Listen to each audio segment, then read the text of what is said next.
Mengawali informasi hari ini pemirsa untuk memastikan kondisi warga terdampak banjir, Wakil Bupati Musi Banyuasin Rohman melakukan peninjauan di lokasi banjir di Kecamatan Tungkal Jaya.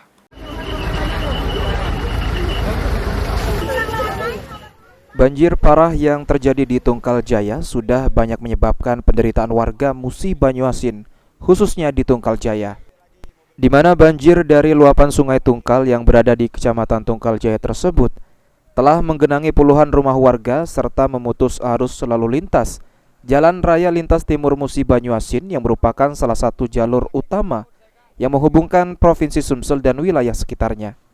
Untuk memastikan kondisi warga, Wakil Bupati Muba Rohman melakukan peninjauan di lokasi banjir. Rohman meminta warga untuk bersabar dan menjaga kesehatan dan bisa memanfaatkan posko yang ada.